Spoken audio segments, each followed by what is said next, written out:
मोहतरम नाज़रीन, अस्सलामु अलैकुम वरहमतुल्लाहि वबरकातुहू। दीनी मसाइल रज़ा टुडे में आपका इस्तक़बाल है।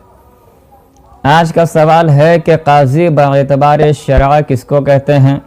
काज़ी किस शख्स को बनाना चाहिए और उसकी शर्तें क्या है? तो बादशाही इस्लाम की तरफ से लोगों के झगड़ों और मुनाज़ात के फ़ैसला करने के लिए जो शख्स मुकर्रर किया गया उसे शरीयत की बोली में काज़ी कहते हैं।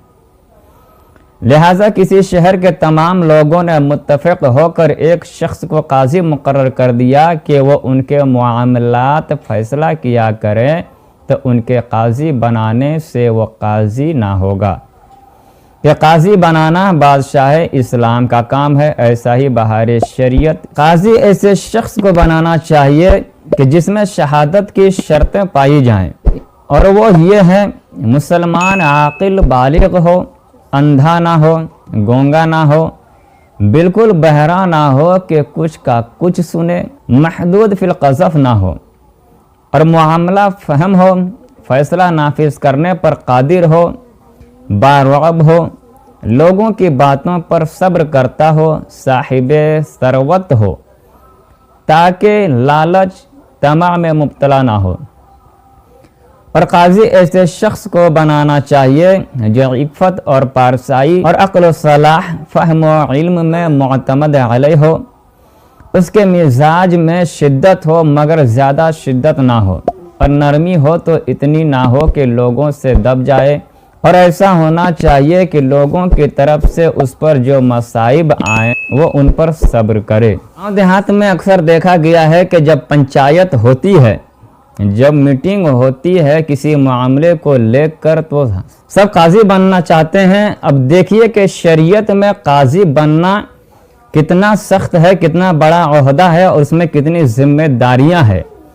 अहदे क़ज़ा कबूल कर लेना यानी कि काज़ी बनना अगरचे जायज़ है, मगर उलमा और अइम्मा के उसके मुतालिक मुख्तलिफ राय हैं।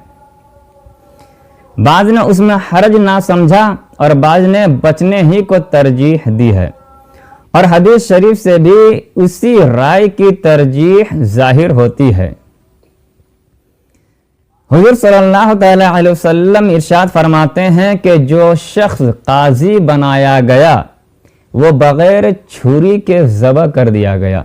खुद हमारे इमाम आज़म रज़ियल्लाहु ताला अन्हु को खलीफा ने ये ओहदा देना चाहा, मगर इमाम ने इनकार किया, यहाँ तक कि उनको 90 कोड़े लगाए गए, फिर भी आपने उसे कबूल नहीं फरमाया, और ये फरमाया कि अगर समंदर तैर कर पार करने का मुझे हुक्म दिया जाए तो ये कर सकता हूँ, मगर उस ओहदा को कबूल नहीं कर सकता, यानी कि मैं काज़ी नहीं बन सकता। ये इमाम आज़म का कौल है। हज़रत अब्दुल्ला इब्न वहब रहमतुल्लाह अलैह को ये ओहदा दिया गया तो उन्होंने इनकार कर दिया और पागल बन गए। जो कोई उनके पास आता मुँह नोचते और कपड़े फाड़ते। हुज़ूर सल्लल्लाहु अलैहि वसल्लम इरशाद फरमाते हैं कि काज़ियों का हश्र इनके साथ होगा, और उलमा का हश्र अंबियाए कराम अलैहिमुस्सलाम के साथ होगा। इमाम मोहम्मद रहमतुल्लाह अलैह से कहा गया तो उन्होंने उससे इनकार किया। जब कैद कर दिए गए, पाँव में बेड़ियां डाल दी गई, तो मजबूरन उन्होंने अहद क़ज़ा को कबूल किया। जब अहद क़ज़ा के बारे में बुजुर्गों का ये हाल है, जब रसूलुल्लाह सल्लल्लाहु अलैहि वसल्लम का ये फरमान है कि जो काज़ी बनाया गया वो बग़ैर छुरी के ज़बह कर दिया गया, तो आप समझ सकते हैं कि काज़ी बनना कितनी ज़िम्मेदारियों का काम है। काज़ी बनना बड़े ज़िम्मेदारियों का काम है। बेहतर यही है कि उसे बचा जाए। हो सकता है कि अनजाने में कोई ऐसी गलती कर बैठे जिसकी पकड़ अल्लाह ताला के नज़दीक हो जाए और वो मुस्तहिक़ अज़ाब हो जाए।